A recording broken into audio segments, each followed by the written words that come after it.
Il existe bien des tableaux dans nos musées, provenant des plus grands artistes de l'histoire. Mais il existe un tableau dont l'impact dépasse de loin l'ensemble de ses œuvres. Un tableau qui, même s'il ne provient pas de l'âme d'un artiste, n'en reste pas moins une œuvre d'art. Je parle bien sûr du tableau périodique des éléments. Tout droit sorti de l'esprit génial de Dmitri Ivanovitch Mendeleïev en 1869, il regroupe l'ensemble des éléments chimiques connus, classés par ordre de numéro atomique. Alors, mes connaissances en physique-chimie s'arrêtent là, et je ne pourrai pas vous en dire beaucoup plus sur le tableau périodique. Mais celui-ci contient des éléments très étudiés en psychologie et en psychiatrie, et je vous propose dans cet épisode de nous attarder sur certains d'entre eux. Prenons par exemple celui-là, le magnésium. On le rencontre souvent au quotidien dès qu'on s'intéresse à l'anxiété ou qu'on est soi-même concerné par l'anxiété. Une cure de magnésium nous permettrait de mettre nos tracas de côté et de repartir du bon pied. Malheureusement, les preuves expérimentales scientifiques apparaissent bien faibles quand on regarde la littérature sur le sujet. Il existe bien une certaine logique derrière l'effet anxiolytique du magnésium. Le magnésium semble en effet important pour le fonctionnement de nos neurones. Mais il existe aussi des biais importants dans les études. En particulier, les concentrations sanguines en magnésium ne reflètent pas du tout le stock présent dans l'organisme et dans nos cellules. Il est donc difficile de détecter une vraie carence en magnésium. En tout cas, une prise de sang ne le permet pas. Il y a bien quelques études qui montrent une efficacité d'une supplémentation en magnésium sur le stress, la fatigue, et même dans d'autres troubles psychiatriques comme le TDAH. Tout ça pour dire que s'il existe un réel effet, il n'est probablement pas très important. En bref, il est important d'avoir des apports en magnésium suffisants, qui ne sont présents que chez 25% d'entre nous. Mais avant de prendre 25 pilules par jour de compléments alimentaires en tout genre, il y a des choses simples à mettre en place pour majorer ces apports ou limiter son élimination de magnésium, comme par exemple consommer moins d'alcool. Passons à un autre élément, quelques colonnes plus loin, le cuivre. L'occasion pour nous de parler d'une maladie génétique qui entraîne une accumulation pathologique de ce métal, la maladie de Wilson. La maladie de Wilson est causée par la mutation d'un gène, nommé ATP7B, qui code pour une protéine capitale pour l'élimination du cuivre de l'organisme, par le foie en particulier. Une étude dénombrait environ 900 malades en France en 2013. C'est dire si elle est rare. Elle se déclare le plus souvent entre 5 et 35 ans par des manifestations hépatiques, ophtalmo ou psychiatriques. Parce que les neurones et les autres cellules cérébrales sont très sensibles à l'accumulation de cuivre, qui provoque leur mort prématurée s'il est en excès. Au début de la maladie, c'est un autre type de cellules cérébrales qui vont se sacrifier pour protéger les neurones. Ces cellules sont appelées des astrocytes.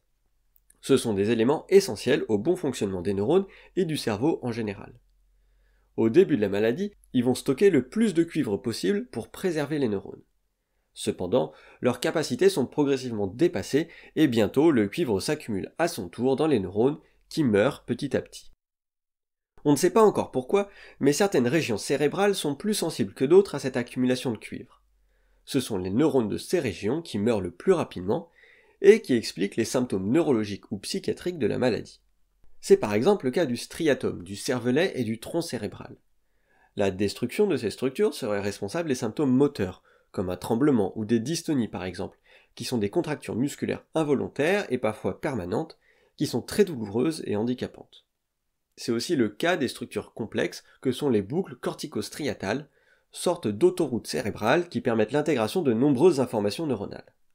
Leur destruction dans la maladie de Wilson serait responsable des divers symptômes psychiatriques et des déficits cognitifs qu'on retrouve chez 10% et 25% des malades. Du côté de la psychiatrie, il s'agit le plus souvent d'une anxiété, de symptômes dépressifs, et même souvent d'une irritabilité, d'une agressivité, voire carrément d'un changement de personnalité, qui peuvent avoir un retentissement important sur la vie des patients. Ces symptômes psychiatriques peuvent être aggravés par la défaillance du foie, lui aussi attaqué et sensible à l'accumulation du cuivre. La dysfonction hépatique provoque une mauvaise détoxification du sang, ce qui est le rôle principal du foie, et donc l'accumulation de toxines qui sont aussi délétères pour le cerveau. À l'extrême, cela peut entraîner une véritable encéphalopathie hépatique. Fort heureusement, il existe des traitements efficaces. Il s'agit d'utiliser des traitements qui vont permettre de se lier au cuivre ou de l'éliminer, ou alors de limiter son absorption. Dans ce cas, on utilise souvent du zinc. Tiens, encore une nouvelle case de notre tableau périodique. Une fois traité, si cela est débuté à temps, la plupart des symptômes peuvent régresser. Au contraire, plus le traitement est débuté tard, plus le risque de séquelles est significatif. C'est dire l'importance de faire le diagnostic tôt, la maladie de Wilson pouvant être mortelle si elle n'est pas prise en charge. Nous avons déjà étudié plusieurs éléments de notre tableau périodique. Mais le plus important, le plus célèbre en psychiatrie, c'est incontestablement le lithium. Le lithium est utilisé depuis les années 1940 comme thymorégulateur. L'humeur est un état d'âme persistant, relativement stable sur une échelle de temps s'étalant sur plusieurs jours, à la différence des émotions par exemple qui peuvent être beaucoup plus variables. En psychiatrie, il existe plusieurs troubles correspondant à une dérégulation de l'humeur. Il s'agit principalement de la dépression avec une humeur trop basse, ou d'un trouble bipolaire au cours duquel l'humeur peut être soit trop haute, c'est la manie, soit trop basse, c'est la dépression. Le trouble bipolaire se caractérise par une alternance de manie et de dépression plus ou moins sévère, avec parfois des périodes de rémission qui peuvent être très longues. Ainsi, le lithium est une molécule qui permet de réguler l'humeur quand elle est trop instable. Il l'abaisse en cas de manie et il l'augmente en cas de dépression. On ne sait pas exactement comment il agit sur le cerveau. De nombreux travaux ont montré qu'il agit sur plusieurs systèmes de neurotransmetteurs comme la dopamine et la sérotonine, toutes deux impliquées dans la physiopathologie du trouble bipolaire. On sait aussi que le lithium agit comme neuroprotecteur, c'est-à-dire qu'il empêche la mort des neurones. En bref, on a découvert une multitude d'actions du lithium sur le cerveau et sur nos neurones, mais il est encore difficile d'attribuer l'effet clinique associé à ces effets cellulaires. Il n'en reste pas moins que le lithium est un excellent thymorégulateur, en fait c'est le meilleur que nous avons. Alors bien sûr, ce traitement, comme tous les traitements, a des effets indésirables. Il peut provoquer des tremblements, il peut avoir un effet sur la thyroïde et sur les reins, même si cet effet a été très exagéré par rapport à ce qui se passe vraiment dans la réalité. Mais le lithium a une autre propriété, que je trouve extraordinaire. Il s'agit d'un des 2 seuls traitements en psychiatrie dont on a la preuve qu'il empêche les suicides. Cela peut paraître étrange, mais en dehors du lithium et de la clozapine, aucun autre traitement en psychiatrie n'a un effet prouvé sur le risque suicidaire. Bien sûr, les traitements psychotropes ont prouvé leur effet sur l'humeur, sur les hallucinations, sur les délires et sur les autres symptômes, mais pas sur le suicide.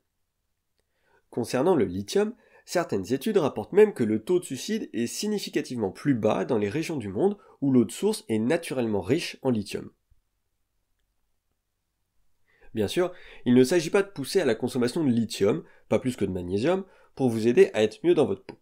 Si c'était aussi simple, ça se saurait. L'intérêt du lithium se restreint aux troubles de l'humeur et en particulier du trouble bipolaire, pour lequel il représente un excellent traitement, utilisé depuis presque 70 ans. C'est ainsi que se termine notre petit tour des éléments du tableau périodique.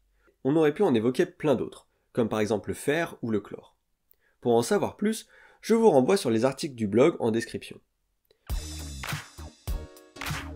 Merci d'avoir écouté cet épisode, et je vous dis à bientôt sur la chaîne ou sur le blog.